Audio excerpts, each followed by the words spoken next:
Renee Adams. I am currently working as freelance, a little bit consulting for the non-alc beverage space, really just kind of your go-to guide for everything non-alc beverage, whether that's navigating how to tell people that you're drinking less, what types of beverages maybe to look for when you're new in the space. And then more recently, I'm actually working with a local bar called the Little Sober Bar in Woodstock, Georgia, as their marketing lead. So yeah, really, really excited about that. I also do a little bit of ghostwriting for on LinkedIn for non-alc beverage brands, just really trying to amplify what they're doing, getting these smaller brands out there so they can get awareness and really just trying to have some fun, you know? Yes. Like some of this shit can be really heavy. And so if I can add a little bit of just slowness and fun and creativity and some laughs, like then I can walk away being happy. I'm so glad you said that because a lot of times, like with my involvement federally with the lobbying and also in the different states with North Carolina and Pennsylvania, I work with the lobbying there. And it's like, in the advocacy campaigns, it's a lot of not negativity, but it's heavy. It's And I heavy. think like regardless, my biggest contentment, and it's funny you said that because I woke up and I intentionally went to bed Sunday and I woke up Monday being like, I'm putting positivity out there now.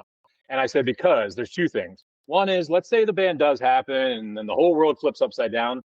I want this experience that we all had to be an evergreen thing to leave on the internet because I'm going to be like, regardless of whether people can buy it legally on the shelf, these stories, and that's why I'm going really hard. I'm doing 4 to 6 episodes a week and bulking and Woo. elaborating them up because I want to get Yeah. everybody right now because I want everybody's experience to be out there because even if, let's say, God forbid, everything happens and we all go back to other things, the world needs to know that it was a real industry.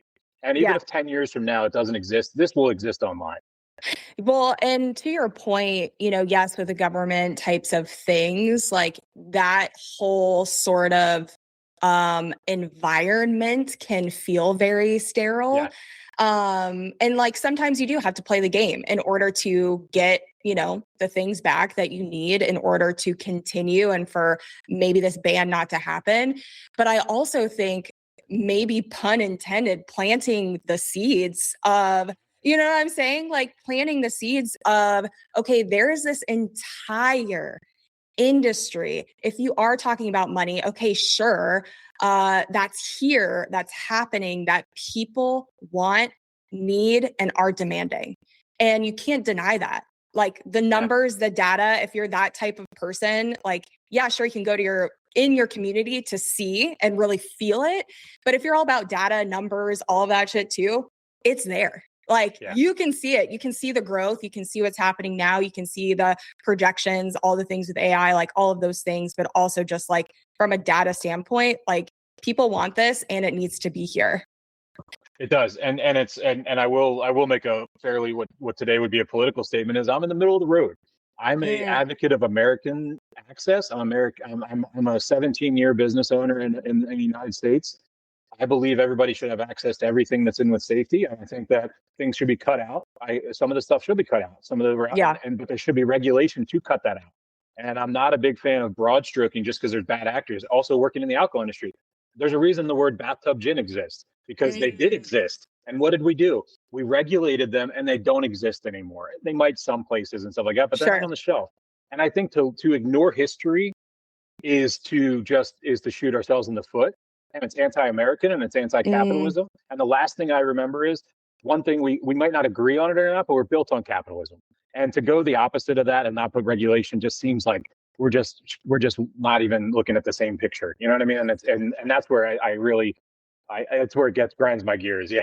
yeah, it's super frustrating. I think because of all of this momentum, naturally, people are potentially afraid of that momentum because I think there's still a lot to be said about the language, the education, how we're presenting these sort of new functional beverages to the marketplace. And I think that a lot of it is sort of fear based because it's like you don't have the full picture. And when, as you said, with history, if you're relating some of these functional beverages to certain, historical things around like cannabis and around THC and around different things, then yeah, people are going to be afraid of it because they just think that you're adding one more thing to people to like numb with. But I think it's really like super important to understand as a whole,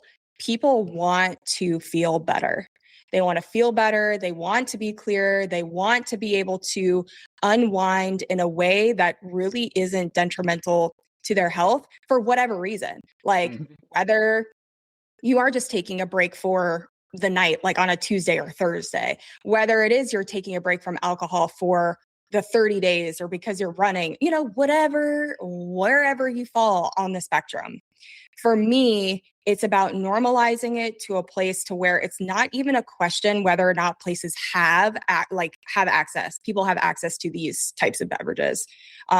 Because if you put them there, people will have them. People will order them. You can't just keep like, if you put them on the bottom shelf, if you put them in the back of the corner, like, yeah, of course nobody's going to order it because they don't know that you fucking have it. Like, put it out there like you do with the normal alcoholic drinks. It's the same thing. It's like, it's so baffling to me how lazy people are in terms of educating themselves on something that does have a lot of ROI. It's a lot. And here's the thing is, they're predictable. And I've seen this movie before because when I worked in craft beer, early 2000, I started out when I was 19 years old. So in 2004, I started. We were selling Oscar Blues a couple years later, all this other stuff. And there's two things that's funny is one was when we introduced cans in craft beer, the retailer could not understand the price point because they were like, what's in a can? So it must be a sub-premium product. And then the next part is exactly what you just said, is the placement of the product and the ROI and the margins that exist. And the amount of retailers across the state we'd have to argue with, which eventually now are big craft beer places. But in that time, people forget it was a struggle because it was like they wanted everything to be what it was. And then they put it behind everything. And then they would come to us and be like, it's not selling. It's like, well, number one, we still have to educate the consumer. And number two, they have to find it. And that's also the same conversation I'm now having with the functional and non-alcoholic space, where a lot of times we're still fighting to get non-alcoholic not in the back by the bathroom in the storage room. Yes. Get it up on the floor and in a place where we can access it. Yeah. Oh my God, Nate, I have to tell you this story because I was at Kroger a couple of weeks ago and I still don't really know if I like agree that non-alc is in the alc like section. Like I think that is okay because it's just like the one-stop shop. Like if you are still getting alcohol, whatever, but it was an end cap. And it had one of my favorite non-alcoholic sparkling wines, the Mianetta, on the bottom shelf. And I was just like, you've got to be kidding me. And like, yes, while I am grateful that it's even on an end cap, okay, I don't like discredit that. Eye level is what sells. Why is it that it's not on eye level? And you could say, yeah, same thing with functional beverages, anything that's not alcohol. And is it just like dollars? Is that why? And if it is, what do we got to do? Yeah. What do we got to do to get the shelf space? I don't get it. It's the funny part too is like is when you talk to, at least in Pennsylvania, they're old school retailers and they've known me for 20 years now. So they know that I'm going to tease them when I say this, but like I was a Miller Coors distributor. I worked with Anheuser-Busch distributors, independent, the whole thing. I've said this even to Miller Coors and things like that. The fact that they own the front and like it's like a wall when you come in, and retailers will be like, well, I got to put it there. It's the most grabbed thing. We just want people to be in and out. And I try to explain to them like this, which I'd like any retailer that listens to hear this. If you put the thing that somebody already wants in the front, they will not buy anything else in your store. There is a reason why grocery stores put the meats and put the milk and everything like that on the opposite side of the entrance because they want you to buy the other stuff off the shelves as you're going to the necessities. So if Coors Light, Miller Lite, Bud Light is a necessity and it's a turner, you don't have to hit them in the face when they walk in because they're already coming for it. We're human beings. We're linear most of the time. We're coming in, we're grabbing our 30 rack and we're leaving. But if you switch things up a little bit, that display is still going to be there. They're still going to see it. They're still going to get it. But guess what? While they're walking to the other side of the store for their Miller Lite or their Coors Light, they might grab something else. And then all of a sudden you might have an extra $20. And then if 5 people do that a week, that's $100. It's $400. And all of a sudden you get that growing and you're paying your rent with the impulse buy on the way to the display. Right. Right. Yeah. But it's I the mean, ego. It's the ego of needing that front end display space, as opposed to the business owner who needs to think about their business, not what we suppliers are coming in telling them what to do. Think yeah. through the more of it. And I think that's when you walk in and you're more of a consultative rep, which it sounds like you are as well. You're very much, it's not like walking in and doing orders and checking the box. It's Right. like, hey, I want to help you grow your business, because what we need to do is, as this a service side is, I tell everybody I train, if your retail partner is not in business, you're not in business. Yeah. So that's what every retailer needs to understand, like, and everybody in this ecosystem, like, they're the most important piece of everything that goes on, including distributors and warehouses important. But at the Of end of the course. day, the retailer is the most important piece, and them being sustainable and healthy is more important for the entire system. Yeah. There's like a whole psychology behind all of our behaviors.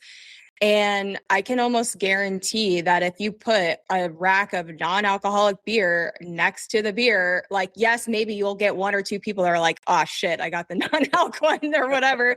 But more oftentimes than not, I think people would like the retailers would be pleasantly surprised at how much that is embraced by people, being like, wow, that you're the retailer. Okay. And now you've got loyal customers who are coming back because they feel seen as a customer. Coming in on the end cap, seeing my Mianetta on that middle shelf, I can guarantee you right now, like, I'm going to that Kroger every single week because I feel seen as a consumer. I get like the bigger picture. You can't necessarily maybe do that with everyone and everything, but like, Right. try it out. That's my What's the thing, big is try shit? it. Exactly. Try it out. And Yeah. then the other thing is too, on the brands, and I talk to a lot of brands from a strategy consulting standpoint. If you're doing a non-alc version, do a different logo or do a different color. Yes. Right. Like make it easy for the consumer to know this is NA and this is this. And I think a lot of times they want it to look so similar because they want the experience to be similar. They're not I can see realizing that. exactly what you just said too, where it's like, because also by making the branding and the packaging and the same, it does stop the retailer from putting it together for exactly what you just said. They're like, well, I don't want them to grab this by accident. Then they got to come back. They're upset, everything like Right. that. And it's like, that's fair. So, it's a whole industry like tweaking. I don't mean Yes. overhaul or reform. I mean tweaking. Like, you make your thing purple, the box is purple instead of the other one, because you're already paying for new boxes. You know what I mean? You might as well Exactly.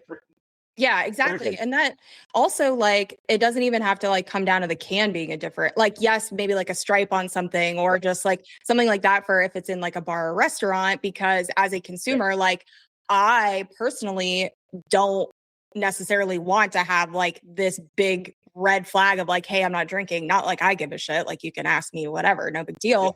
But like the outside packaging, yeah, simple.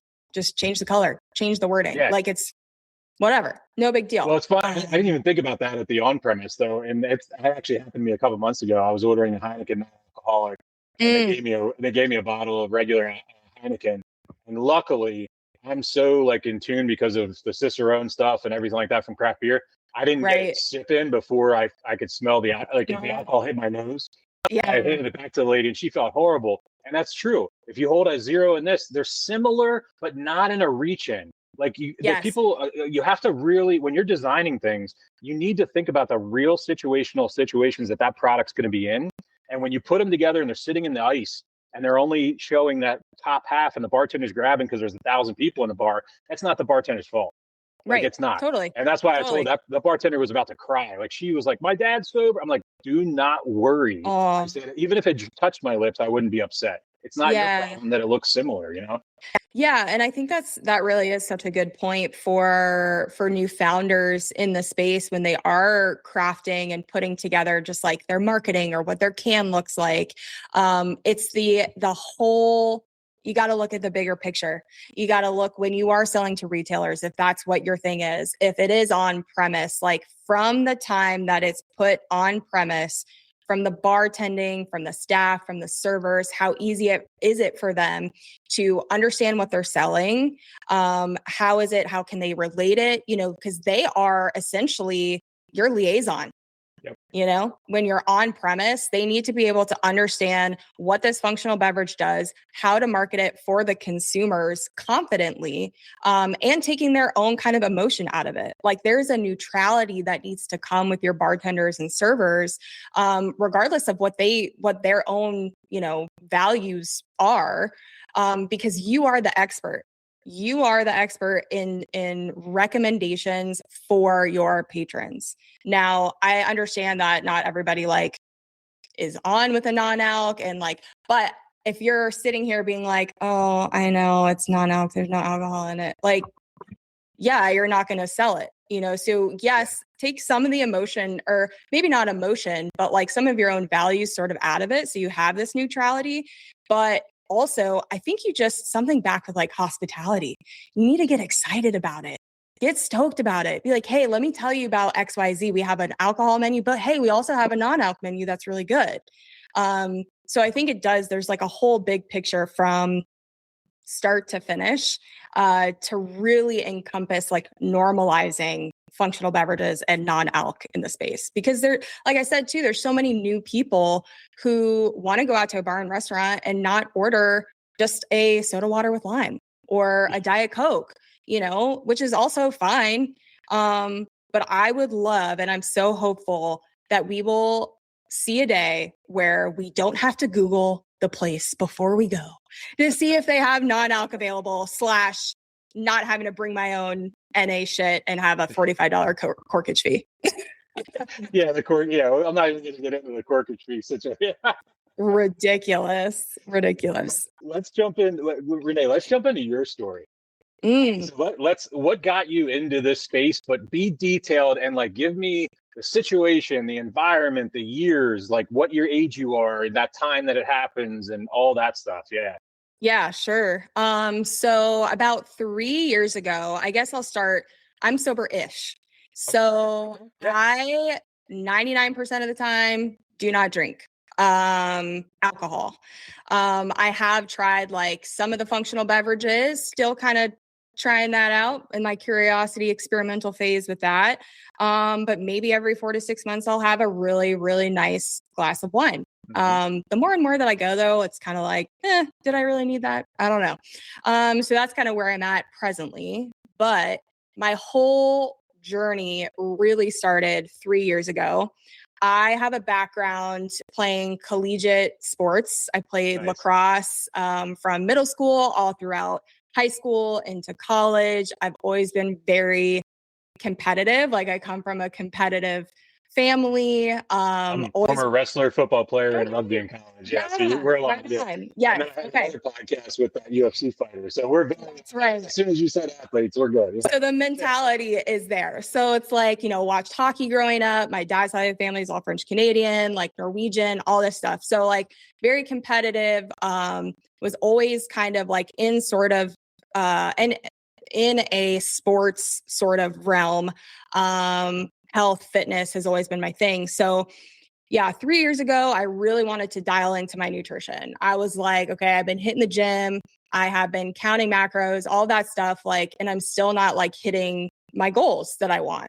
So hired a nutritionist. And when I really got into the nitty gritty of tracking all of my calories, all of my macros with the wine, I was like, oh shit, like this is a lot. This is a lot. So it kind of like smacked me in the face a little bit, because I think when you're going through the motions and you're like, I don't really drink that much, you know, like I don't really drink that much until you see the numbers like calorically and just like the amount, like number of drinks I was having. It was probably something like 15 to 20 a week. So like 2 to 3 every night. That's chump change. Come on. Chump change, right. Right. So like 2 to 3 glasses of wine a night. And then on the weekends, probably double that, triple that, going through bottles by myself.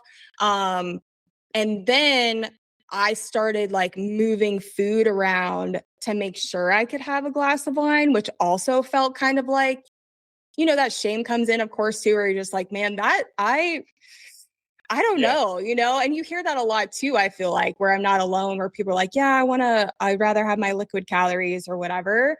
or I'd rather have a glass of wine than cake. And it's like, I think I want the cake instead of, but anyways, yeah, that just like didn't feel good. And then simultaneously, one of my best friends, she's actually the co-host of Nosedive, of my podcast, knew her in grad school, I've known her for over 10 years. She started Sober Curious Coaching. Okay. So Nice. her beta coaching program, one-on-one coaching around sober curiosity.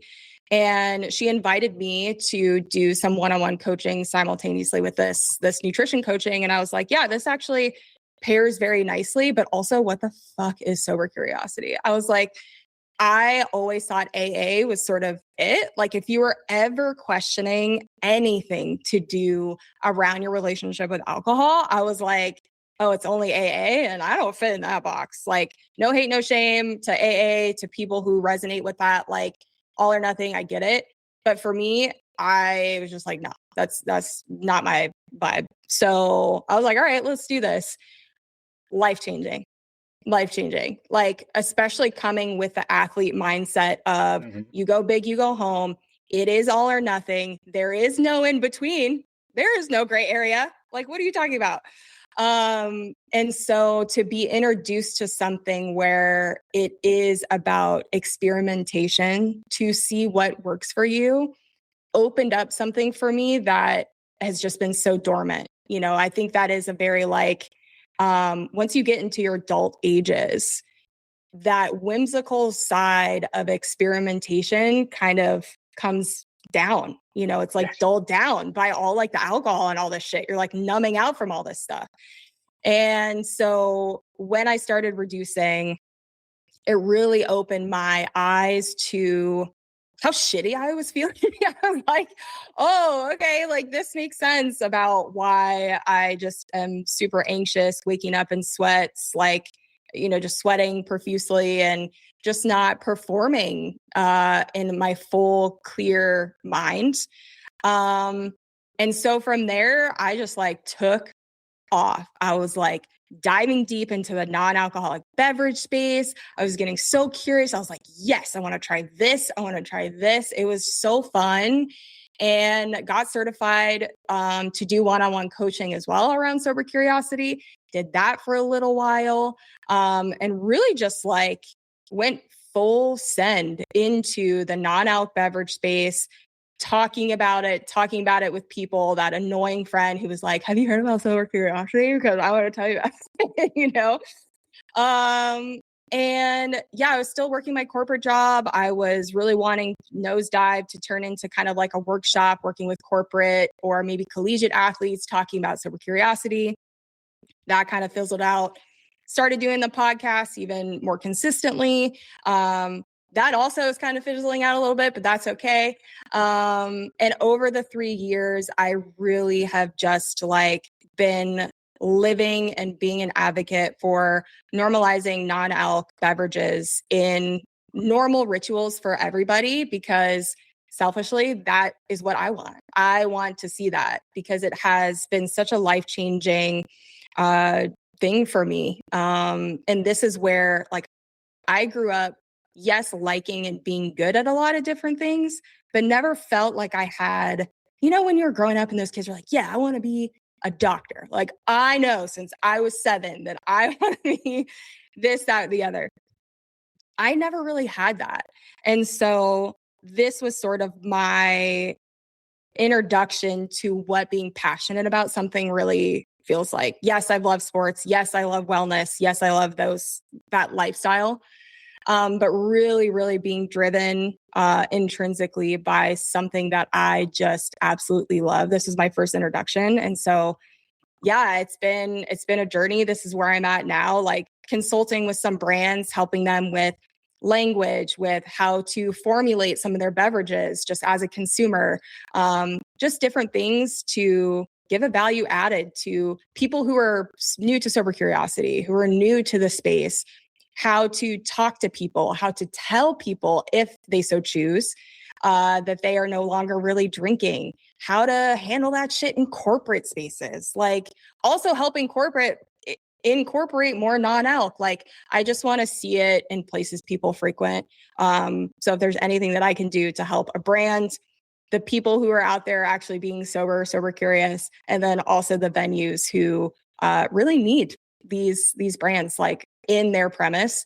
That's kind of where I'm at. And then Little Sober Bar. Yeah. I love the Little Sober Bar. I'm like, let me tell you the story really quick. Yeah. So I lived in Savannah for 12 years. I was coming home on a holiday trip. I was looking for non-alc bottle shops because, of course, you got to BYONAB all the time. And I stumbled upon the Little Sober Bar, reached out to Brittany Hyde. She is the CEO, founder of the Little Sober Bar. She's like, oh my gosh, yeah, cool, come by, blah, blah, blah. Picked up some things, had her on the podcast. Then my husband gets a new job in Atlanta. And so we move up to Woodstock. And what do you know? The Little Sober Bar is 10 minutes away from my house. That's awesome. Yeah. And so now I'm working there, helping her with some marketing and just, again, like getting more non-alc everywhere. This, like, a couple of things you went through. And one is my phrase was always, if you're going to hit it hard. That was our shirts for wrestling in high school. And that phrase is just burned in forever with me. And, it's one of the things that, like, the couple of things out of what you said too is, like, coach has always told me, like, if you're going to make a mistake, make it a big one. And I never understood that because my problem in sports was I'm AUHD, Asperger's, whatever the hell we call it back then. And I overthought everything. And I'd be out in the middle of the football field, like in the middle of a play. I could never remember the plays. I was horrible at, like, remembering the plays. So I was always going the wrong way. Like, and everybody's like, you're a smart guy. They're like, why are you doing this? And eventually it turned into my coach pulling me aside and be like, stop thinking. Yeah. And I was like, what the hell? Like, stop thinking. Like, that's what gets me by in life. And so I did. And what then led into was stop caring. And not stop caring like I'm going to sit on the couch and not care about the world. Not caring about the eyeballs. Yes. And so then I fast forward to life and adulthood, and then the eyeballs started to weigh me back in again. And then the drinking went through the roof. Because then the drinking was to numb the eyeballs and then to numb the brain from the overthinking. Yes. And then that's what that stacking began. And then where you went to with the other stuff is as well is like people, the idea of hospitality, and this is not a either or. I want to reiterate that again, and as you have as well, is that it's not like we don't want alcohol to die. We don't want the industry to die. But we lost sight on what the word hospitality means. It's not hospitality only if you drink alcohol or hospitality only if you drink liquor or whatever, or only if you eat cheesesteaks or wings. It's hospitality if you're a human being walking in. And it's the job of a retailer to, within the means of their budget, have the widest variety optional. And actually, the Brewers Association just came out with a really interesting year-end report from 2025. And the breweries are closing like crazy. Tap rooms are closing in Pennsylvania here. Same with wineries. I think just breweries alone in PA, we had over almost 100, I guess, closed in the last year. Wow. Or 64 exactly. I'm exaggerating. The rest of them are pending right now. But one of the things is that the report across the country came out, and what happened is the tap rooms that diversified outside of their beer, they're thriving. It's data now that proves it by a national trade organization that if you have a diverse beverage portfolio in the on-premise hospitality world, whether you're a brewery, winery, distillery, bar, restaurant, whatever, you will thrive right now. Yeah. And I'm not saying that everybody that's not doing it, it's destined to die. Like, if you have great beer, you have great beer. Like, there's a lot of those places, and I'm not knocking them, and they should do what they do. But it doesn't hurt to have some diversification. Yeah. And one other one, too, is anybody can look up Total Wine and Spirits. Obviously, we all know that. Look up some recent quotes from the CEO where he said he had a 30% lift in foot traffic in 2025 for the hemp section, the functional beverage section. Out of that 30% lift of foot traffic, 60%, I believe, and I could be misquoting, but 60% were people that never been in Total Wine before. Wow. Yeah. And again, I could be reversing that, but either way, even if I reverse the numbers, it's still there. Yeah. It's still there. Like, the proof is in the pudding here, people. Like, and it's still like so frustrating for me, like I mentioned before, having to do the digging, especially at some of these like nicer restaurants that offer non-alc, great non-alc, and I have to be a detective to figure out if you have it. it shouldn't be that hard for consumers to understand whether or not that you have non-alc. It needs to be on the same level as your alcoholic drinks, hands down. It's simple. It really just like keep it simple. It doesn't have to be this big announcement that's nuanced, sort of complicated thing. Add 1 to 2 non-alc or functional beverages to your menu. Start low, start slow, see how that works, see how that, you can incorporate these things easily enough. And then you build on there. It doesn't have to be, again, this all or nothing like, oh God, we have to add this whole non-alc menu and da da da da. It's like, add one first. That's not a Heineken Zero. Jesus, it's I'm sorry. I love it. Like I will take Heineken Zero if that's all I can get, but there's so many other better options. There is, and the funny thing is when I sit down with the retailers and do the stuff as the regular core of what our business does, it's as simple as this. Every day they're being pitched new products. Every day they have to edit and change these menus. It is literally, we're talking keystrokes. Yeah. And they're already doing the keystrokes to fit in the category. And a lot of people are going to argue it's a pain in the ass. And I'm going to agree. It's a pain in the ass. But only if you think keystrokes is a pain in the ass. You know what I mean? Like, because here's the thing. And that's when you really pull the onion back. And you go, how much of a pain? Because then I'll straight up say to them, hey, I got this new RTD coming in. Like, the Orange Crush, 2 moods coming in. Like, can I get that on the menu? And I'll do it as a trick almost to get with them. And they'll be like, yeah, absolutely. And then I'll be like, all right, when can we get that on the menu? Oh, probably the next 2 weeks. We're printing again for the next menu reset, blah, blah, blah. I'm like, cool, awesome. And I said, all right, we got these other things. And it's like, whoa. And then I do it intentionally where I lead with the one I know is going to be openly received. And then I'll call it out on the floor and I say, okay, then they'll push me back on the other stuff. And I go, what's the difference? Yeah. And they'll go, well, this is new. And I'm like, this is new. Yeah, wait, what? And then I'm like, and this is the same product description as this. And actually, the characters are almost the same. The amount of characters are the same. So, and then they can't explain it. And then 9 out of 10 times so far, when I actually get to have that conversation where they don't shut down and they actually hear me, it ends up on the menu. Well, and it's interesting too, like maybe with the ones too that are like, oh no, like keystrokes or whatever, like maybe there's something wrong with your process then. Well, that's a whole nother thing. Yeah. It was that hard for you to add in there. But yeah, no, I agree. I think there's definitely a lot of barriers still that need to have, that conversation. And like people like you who are human, who are just saying, hey, what's really going on here? Like, is it really that it's new or is it because it's not non-alc? And if it is, all right, cool. Like, let's talk about it. Like, why is this such a scary thing for it being new when you got a new product right here? You still have to put in the time, the work to market this new thing. It's the same thing. This is just non-alc. Like, why is it? And it's the same thing with when people are talking about sobriety or Cali sober or anything that has the word sober in it. There's still that connotation with that word and with that language that is very sticky for people. That's like, I don't want to mess with that. We're not messing with that. This is where you have the open dialogue about like, it's really not that scary. It's really not that big of a deal. And you're making it harder than it actually has to be. And here's all the proof kind of around that. And also like, let me help you. Ask for the support. If you really feel that right there too. Yeah, if you really feel that uncomfortable, like, okay, I don't know how to market this, no big deal. There are plenty of people like yourself who can help them with a toolkit to market the non-alc because maybe that is new to them. And ask for support, and put your ego aside. You don't know how to do something, ask for the support. There's plenty of people in this space who are ready and willing to help you sell. And on the flip side of that, if you are a new brand in the market, foster those relationships. Like if you are direct to consumer or if you are trying to get on premise, like follow up with these places. Follow up with the bars. Don't just show up, drop it on them. Hey, try this. Let me know what you think. Like, here's some free stuff.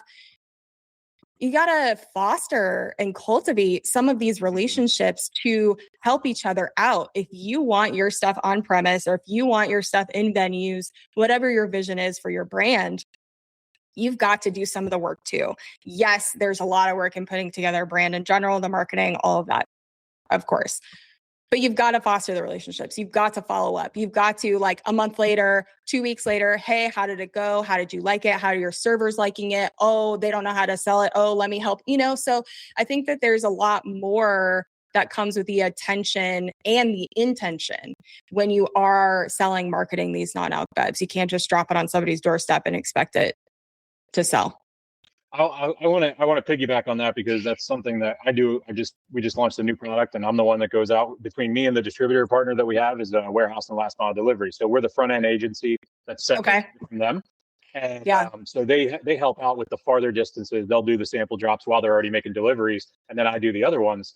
And one thing I find is, to answer the menu thing. So anybody that's listening that's wondering, how do I do this? Like, you guys are saying some great stuff. We're not trying to be negative at all. We're trying to actually enhance everything.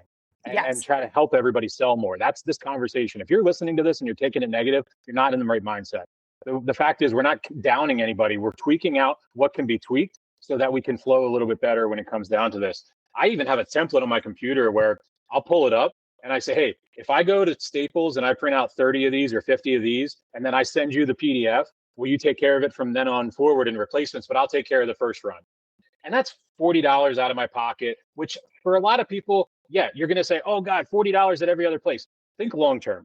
If that place is in there and you put that in, yes, first month, you might not make any money. You might lose $40 in the first month. But month 6, 7, 8, when they're producing it themselves, because when they start producing it themselves, then they have ownership of it.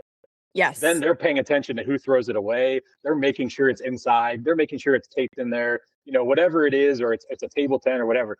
So I think that's my old school piece, is like, working so long in the beer industry. We're a big table tent company. We're a big, menu company. Like, that's what you got to do. You got to get that stuff out there, and you got to get it in front of people. And I think as much as we're bootstrapped in, let's say specifically in hemp, like capital's rough. And I'm not, everybody's like, I don't have the money. It's not about the big budgets. It's about the little moments and the little things, because running to Staples and getting 10 or 20 and then bringing it back, it's a $20 investment that literally is probably going to in 12 months pay off in thousands of dollars in sales. Right. And if not more. And that's where I think we lose the sight of, in business, you got to spend money to make money. And the problem is, we're in the scarcity mindset because we don't have the capital we need in this industry, that we're in that scarcity mindset. And I try to teach founders, like, I am not a millionaire. I've been in this business a long time as a solopreneur. You don't become a millionaire being a solopreneur in the beverage business. Yeah. Like, I think you grind it out and you're persistent, and you're just a battered guy that can still stand there and smile and be passionate. That's how you last 17 years. But one of the things that I think a lot of people need to understand is that we can't lose sight of, you got to spend money to make money. And we're not talking about $1 million marketing campaign. We're talking about a few $20 investments across a state.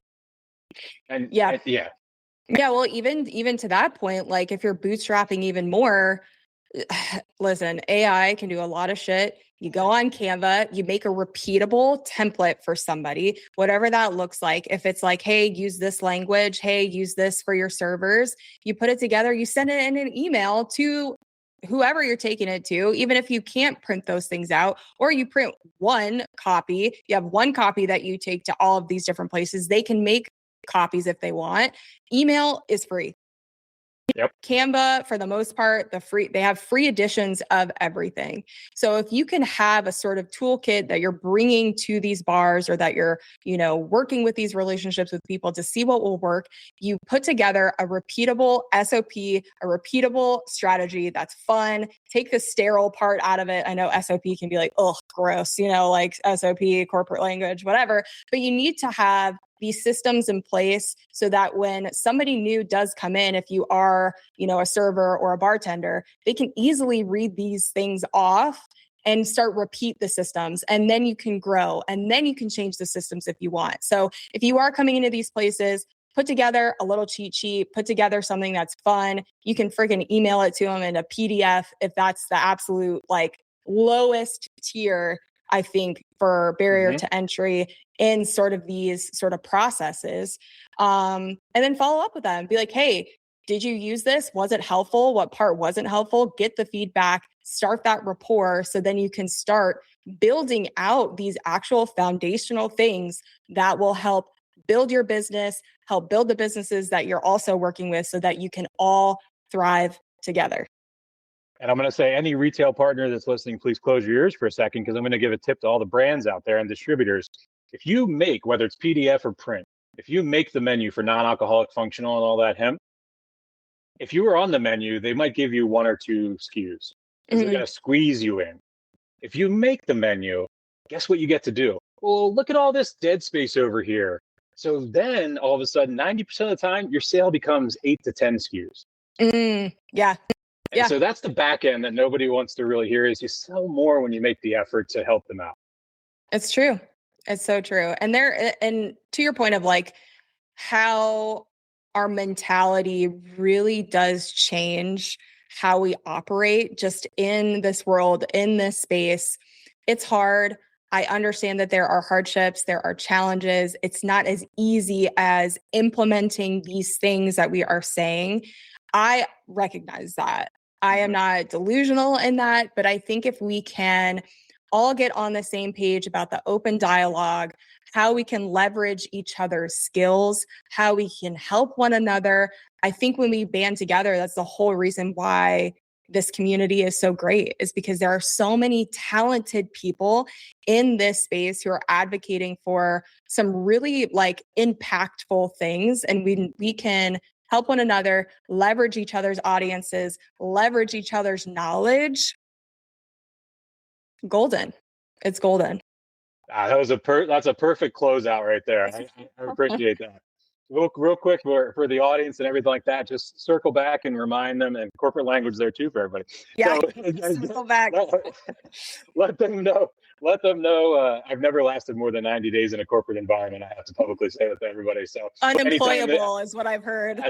My mom cringes when I say that, and I'm like, you need to understand, Mom. It's not that I'm devalued. It's that when you've run your own business for 17 years, nobody wants to hear your opinion in the corporate world.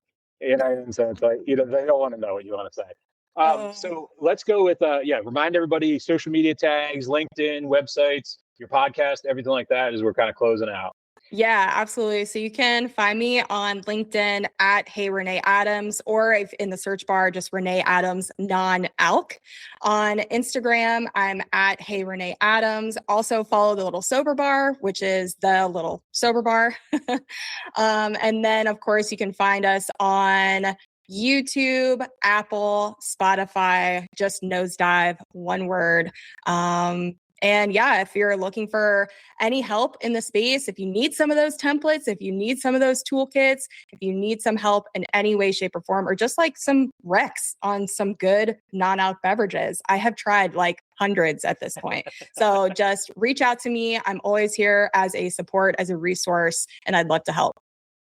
I'm looking forward to logging as many non-alc and functional and hemp beverages as I did with craft beers on Untappd. So yes, we need to compare. I have like a whole freaking list going. So anytime you find a new one, please let me know. We need to do like a little share our list thing, because I'm always about trying new things. That's perfect. Well, hey, Renee, I really appreciate you coming on here. And I say this a lot as you listen to the show, but I have to publicly tell people and remind everybody, there's no script and there's no agenda. There's no monitor over top of me. Renee and I have literally never met in person. We never even met in a Zoom meeting or a Google Meet prior to this. What you're seeing is two strangers connecting in under an hour. And I want everybody to understand that that's how simple this is. If you stop caring about the eyeballs and you stop caring about what dumb shit comes out of your mouth and you just act like a human being, you can connect with other human beings. And I think that that's the hard part. It is hard. It's hard to ignore the noise. But just Renee, thank you for the cojones, and I know the courage and all that to just come in here and do this, because we get rejected a lot. I'm not saying that as a victim vote. I mean, I laugh when people reject it because it's just not, they don't have it. No they big just deal. don't have the chutzpah. Yeah, exactly. And I'm a big Let It Go fan, so I don't take things personal. But I want to close out also with letting everybody know, it's this world is beautifully dangerous, and it's also beautiful. And when you're walking down the street, put your phone in your pocket, look at the person in the eye as you're walking through with the strangers. As you're at the gas station, look to the person next to you filling their cup of coffee, ask them how they're doing, actually give a shit about what they say. Take a minute, have a conversation. You don't know what's going on in their life. And while your life might be full and you might be connected to everybody in the world, somebody else is really fucking lonely out there. And that 5 minutes could make their week, their month, their year. And I'm going to be honest too, there might be a time where they were thinking about exiting this world. And the fact that you reached out as a human being, they could pause. And I think that that's something that I don't say enough in this. And I think it's coming to light more as people are dealing with the mental health across this country and across the world. So be a good human out there. It's pretty free not to be a piece of shit. So, it's pretty inexpensive. That's what's up. That's what's up, Nate. Thank you so much for having me. Very grateful. Appreciate it. Awesome. Thank you so much, Renee. You have a good rest of your day. I'm looking forward to this. Yeah, we'll see you till next time. See ya. You take care.